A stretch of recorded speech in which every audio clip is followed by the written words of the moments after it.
Assalamualaikum warahmatullahi wabarakatuh. Halo semuanya, nama saya Mardalina dari Universitas Terbuka Jakarta. NIM 048351606. Saya di sini akan menjawab tugas 2 dari jaringan komputer.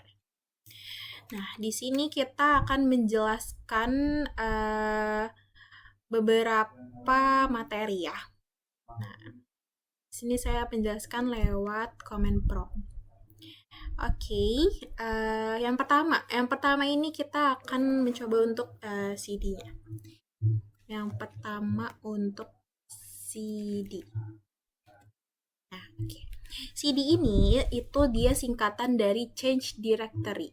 Perintah ini digunakan untuk perpindahan ke directory lain di dalam sistem file. Gitu. Nah, yang kedua ini kita ada untuk CLS. Ya, CLS ini adalah untuk membersihkan tampilan, makanya di sini langsung bersih ya. Di sini langsung clear. Itu adalah fungsi dari si CLS ini. Yang ketiga ini ada untuk CLS slash tanda tanya. Kalau yang ini adalah bagian dari terminologi yang terkait dengan pengklasifikasian alamat IP berdasarkan kelas. Dalam jaringan, alamat IP dibagi menjadi beberapa kelas yang digunakan untuk menentukan jaringan dan bagian host dari alamat tersebut. Itu untuk yang nomor 3. Sekarang kita lanjut yang ke nomor 4-nya. Di sini ada untuk dir slash tanda tanya. Nah, ini biasanya bukan perintah untuk teknis umum ya digunakannya. Ini itu merujuk pada konteks penggunaan perintah dalam sistem operasi atau lingkungan jaringan tertentu. Itu untuk yang nomor 4 dari si dir ini. Yang kelima, kita ada untuk IP config-nya. IP config. Nah, perintah ini digunakan untuk menampilkan informasi konfigurasi IP pada komputer Anda. Makanya di sini dijelaskan banyak untuk IP kayak IPv6 address, terus ada juga IPv4 address nih. Di sini dijelasin ya. Terus di nomor 6 kita ada untuk IP config slash all. Nomor 6 ya. Nah, ini itu digunakan untuk menampilkan konfigurasi lengkap TCP slash IP dari semua adapter di komputer. Nih, jadi di sini banyak tuh. Kayak ada DHCP server, ada untuk IP-nya juga. Ini juga ada. Jadi di sini banyak dijelasinnya lewat IP config slash all. Terus kita lanjut ke yang nomor 7, itu ada untuk IP config slash tanda tanya. Nah, ini itu digunakan untuk menampilkan panduan penggunaan perintah IP config ya. Tuh, jadi kayak ada IP config, ini untuk penjelasannya, ada IP config slash all, renew all, release, all compartments slash all, pokoknya banyak di sini jelasinnya. Tuh, ya, kayak gini. Ya. Itu untuk yang di nomor 7. Kita lanjut lagi ke yang nomor 8. Itu ada untuk IP config slash release. IP config slash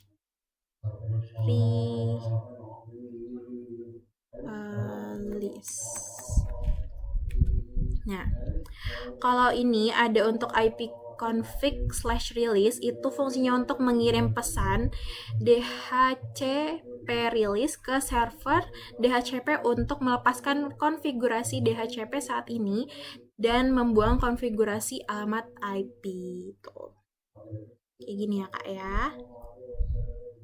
IP configuration operation can be performed on local area connection.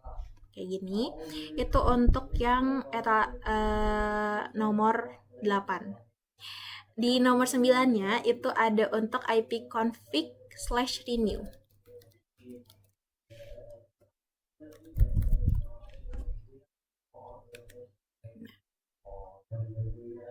Nah, ini itu untuk memperbarui konfigurasi DHCP untuk semua adapter atau adapter tertentu ya.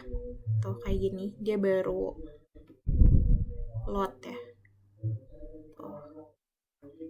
Bisa dilihat sendiri kayak gini. Ini untuk ipconfig renew-nya. Lalu kita ada juga di nomor 10.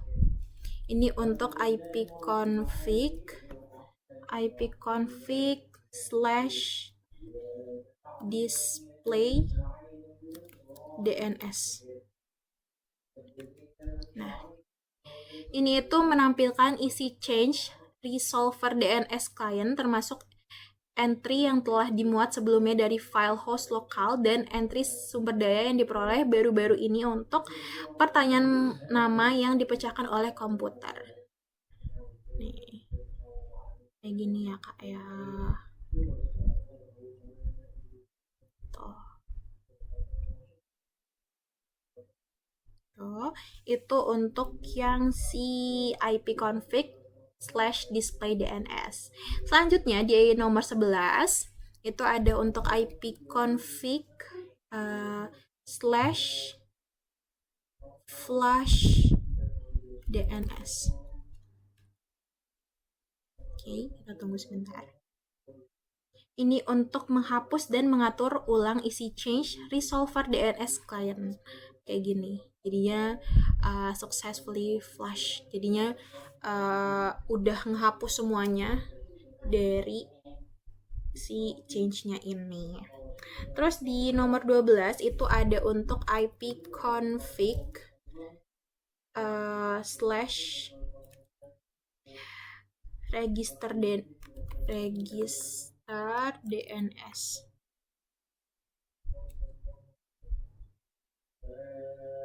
Ini itu untuk memulai registrasi dinamis manual untuk nama DNS dan alamat IP yang dikonfigurasi pada komputer.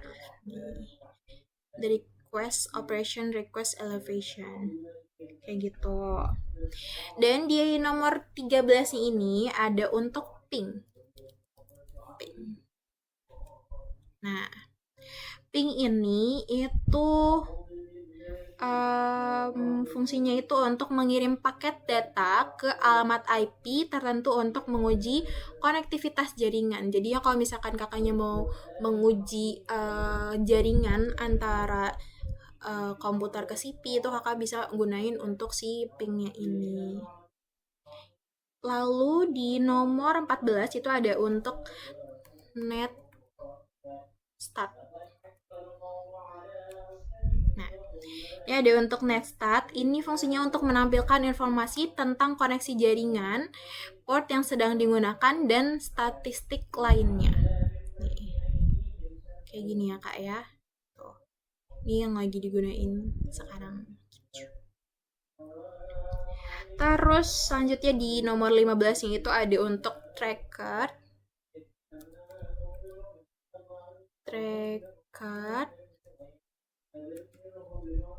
Ini untuk tracker itu adalah fungsinya untuk melacak rute paket data dari komputer Anda ke tujuan tertentu melalui jaringan. Itu fungsi dari si trackernya ini ya.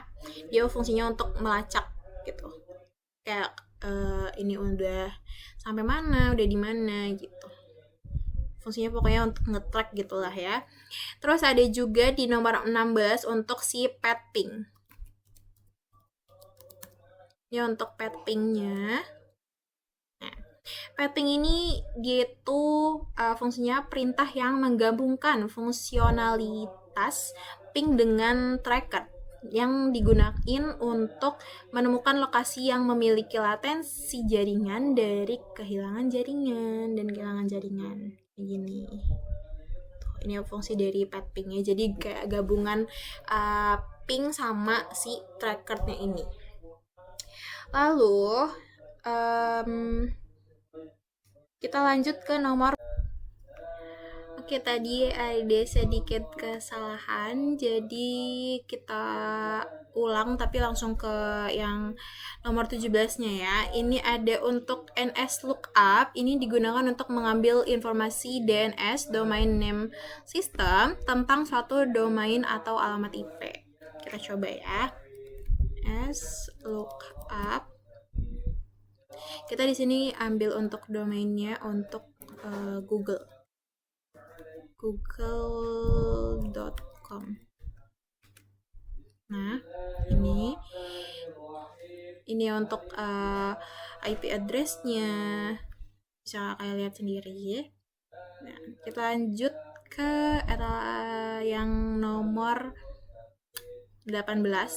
Yang nomor 18 itu ada untuk nets.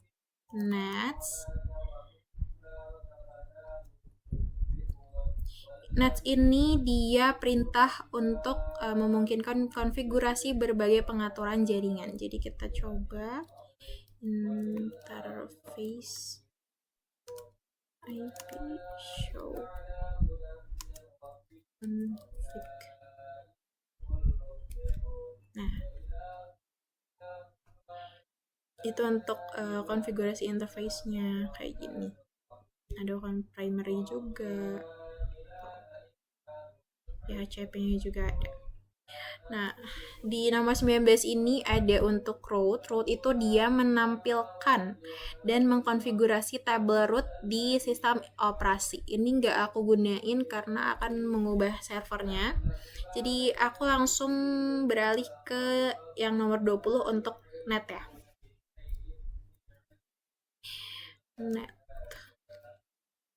Net ini itu perintah yang memiliki berbagai fungsi tergantung pada argumen yang diberikan.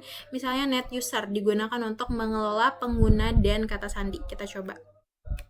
Nah, di sini masih guess kayak gini. Nama user account aku Mardalina. Begitu. Nah, segitu dulu sekiranya yang bisa aku sampaikan. Maaf banget sekiranya kalau misalkan ada suara yang lainnya ataupun aku ngejelasinnya masih kurang jelas, aku minta maaf. Aku juga di sini masih belajar. Terima kasih banyak semuanya. Segitu dulu yang bisa aku sampaikan. Kurang lebihnya mohon maaf. Wassalamualaikum warahmatullahi wabarakatuh semuanya.